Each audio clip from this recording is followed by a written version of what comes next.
Let me ask you something honest. When was the last time you sat down to study and actually studied? Not opened your book and picked up your phone. Not sat at your desk and stared at the ceiling. Not told yourself you'd start in 5 minutes and then watched an hour disappear. When was the last time your mind was fully in it? If you're struggling to remember, this is for you. Because the truth is, most students aren't lazy. Most students aren't stupid. Most students aren't failing because they don't care. They're failing because they never learned how to focus.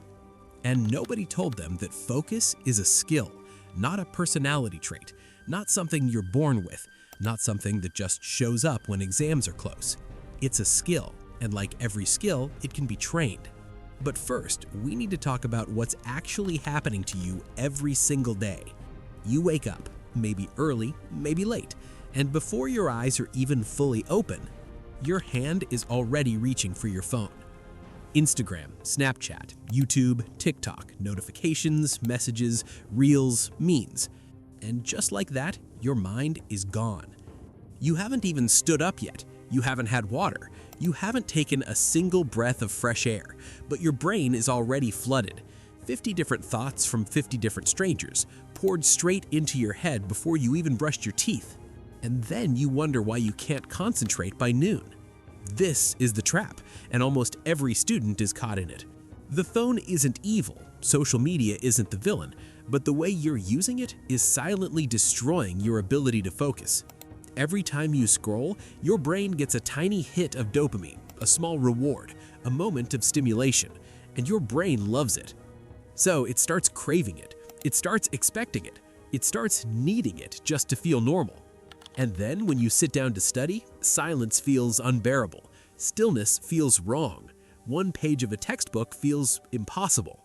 Because your brain has been trained to expect constant entertainment, constant noise, constant movement. You've accidentally trained your mind to be distracted. But here's what nobody tells you. You can train it back. You can rebuild your focus. You can reclaim your attention. You can become the kind of student who sits down, locks in, and gets real work done. Not in some fantasy version of your life, right now, with the same 24 hours everyone else has. But it requires honesty, it requires structure, and it requires you to stop waiting for motivation to arrive. Because motivation is a feeling, and feelings come and go. Discipline is a decision, and decisions can be made right now. So let's build the perfect focus routine, not some impossible 5 a.m. military schedule that falls apart by day 3. A real routine, one that works with your life, one that actually sticks. Let's start at the beginning. The morning is not wasted time before the real day starts. The morning is the foundation. What you do in the first 60 minutes after waking up sets the entire tone for your day. And most students are getting it completely wrong. They wake up, they scroll, they eat whatever's closest, they rush. They arrive at class already behind, already distracted, already drained. And the day hasn't even started. Here's what focus-driven students do instead. They wake up and they don't touch their phone, not for 10 minutes, not for 20. They give their mind a chance to exist in silence before the world starts pouring in. This sounds simple, but it is one of the hardest things you will ever try to do consistently. Because your phone is designed to pull you in. Every notification is engineered to feel urgent. Every scroll is calibrated to keep you hooked. The apps on your phone were built by teams of the smartest engineers on the planet, whose entire job was to make sure you couldn't stop using them. And you were trying to fight that with willpower alone. That's why you need structure, not willpower. Structure. When you wake up, drink water. Your brain is dehydrated from hours of sleep. Dehydration doesn't just feel like thirst, it feels like fog. It feels like confusion. It feels like the kind of slowness you mistake for laziness. So drink water first. Open your window. Let light hit your face. Your brain has a biological clock. Light tells it that the day has started, that it's time to be alert, that it's time to function. You don't need an energy drink, you don't need 3 cups of coffee. You need light, water, and movement. Move your body, even for 5 minutes. Stretch, walk, push-ups, jump in place, anything that gets blood moving.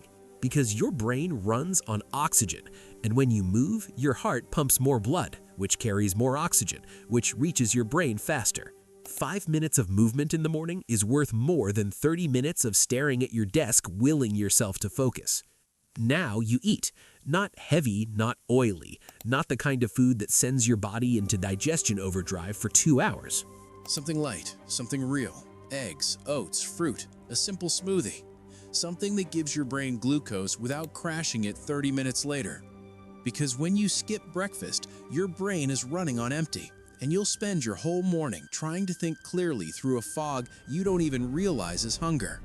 This is why some students feel sharp in the morning and others feel dead. It's not intelligence, it's not luck, it's fuel. Now, the most important part. You sit down to study. And you do it before you've given your brain any reason to wander. Morning focus is the most powerful focus you have. Your mind hasn't been exhausted by decisions yet. It hasn't been distracted by drama yet. It hasn't been pulled in 12 directions yet. It's fresh, it's clear, it's ready. And most students waste it on social media. Here's what you do instead. You identify your hardest subject, the one you avoid, the one you tell yourself you'll do later, the one that's been sitting on your list for days, untouched. You open that first. Not your easiest subject, not the subject you like, the hardest one. Because your brain is strongest right now, and hard problems need strong minds. You set a timer, 50 minutes, and for those 50 minutes, you do one thing. Not one thing while also checking your phone, not one thing while also listening to a distracting playlist, not one thing while also having a conversation in the background. One thing. This is what's called deep work, and it is the most powerful thing a student can do. Deep work is not just studying harder. It's studying in a way that actually reaches the part of your brain where real understanding lives. When you multitask, you don't actually do two things at once. Your brain switches rapidly between tasks, and every time it switches, it leaves a residue, a mental cost, a delay, a loss of depth. That's why you can study for 3 hours and remember almost nothing, because you were never fully in it. One focused hour beats 3 scattered hours, every single time. When your timer ends, you stop. You don't push through because you're on a roll. You don't check your phone. You stand up, you stretch, you drink water, you look out a window. You give your brain actual rest, not more stimulation, actual rest. And then you go back in. Repeat this process, 2 or 3 rounds in the morning. That's it. 2 or 3 rounds of real, deep, focused work. And you will accomplish more in those hours than most students accomplish in an entire day. Not because you're smarter, because you're more focused. Now, let's talk about what happens when classes start. Most students treat class time like waiting time. They sit there, they nod, they copy whatever's on the board, they think about lunch, they check their phone under the desk. And then they go home with pages of notes they can't understand. Because they were there physically, but they were never actually present. Here's the shift. Active learning is not about working harder in class, it's about being mentally present. When your teacher says something, don't just write it down word for word. Process it first. Ask yourself what it means. Ask yourself why it matters. Ask yourself how it connects to what you already know. Then write it in your own words. This one habit alone changes everything. When you write in your own words, your brain is forced to understand before it records, and that understanding goes deep. It becomes memory. It becomes knowledge you can actually use. Copying word for word is like photographing something without looking at it.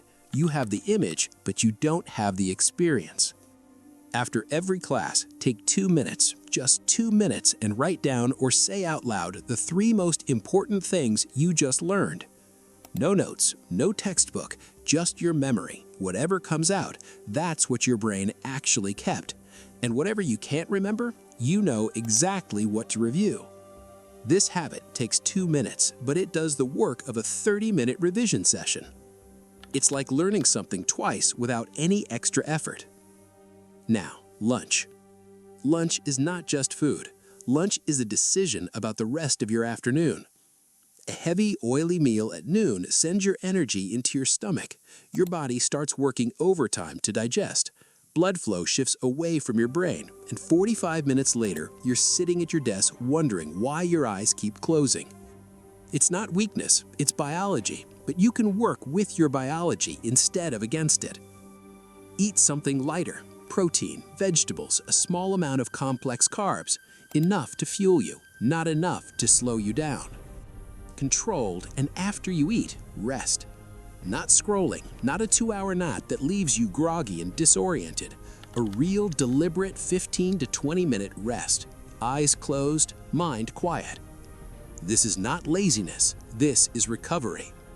Athletes don't train without recovery. Muscles grow during rest, not during the workout. Your brain works the same way. Give it 15 minutes of real quiet, and it will come back sharper. Now, the afternoon. Here's something most students don't know. Your cognitive peak in the morning is followed by a natural dip in the early afternoon. Your core body temperature drops slightly. Your alertness drops with it. This is not a character flaw. This is human biology. So instead of trying to force deep concentration during your natural low point, use the afternoon for what it's actually suited for. Practice problems, past exam papers, flashcard revision, writing practice essays, active recall. Things that keep your hands and mind moving, not passive reading, not highlighting, not copying notes again. Doing beats reading, always. Because when you do something, your brain engages differently. It problem solves, it applies, it connects, and those connections become memory. Think of passive studying like watching someone ride a bike. You can watch for hours, but until you get on and try, you don't actually learn. So in the afternoon, you get on the bike. Now, evening. After a full day of class and study, your body carries it. You can feel the weight of the day in your shoulders, in your eyes, in the heaviness of your thoughts. Most students respond to this by collapsing onto a couch and scrolling for hours. And they tell themselves they've deserved it, that they've earned the break. And maybe they have, but the break they're choosing is not actually rest. Scrolling is not rest. Watching videos for 3 hours is not rest. It's stimulation disguised as relaxation. Your brain is still processing, still reacting, still being pulled and pushed by every piece of content it consumes. Real rest looks different. Move your body, 20 minutes, 30 minutes, a walk outside, a sport you enjoy, dancing in your room if that's what you love. Movement does something screens can't. It releases tension your body has been holding all day. It floods your brain with endorphins. It clears the mental clutter. Students who move in the evening sleep better. They wake up sharper. They focus harder the next morning. Movement is not a reward for finishing your routine. Movement is part of the routine. After movement, create something, anything. Draw, write, play music, cook, build something, sketch something. Creativity is how your brain resets. It's how it processes what it's learned throughout the day. It's how it finds connection between ideas. Some of the most important insights a student ever has happen not at a desk, but in the middle of creating something just for the joy of it.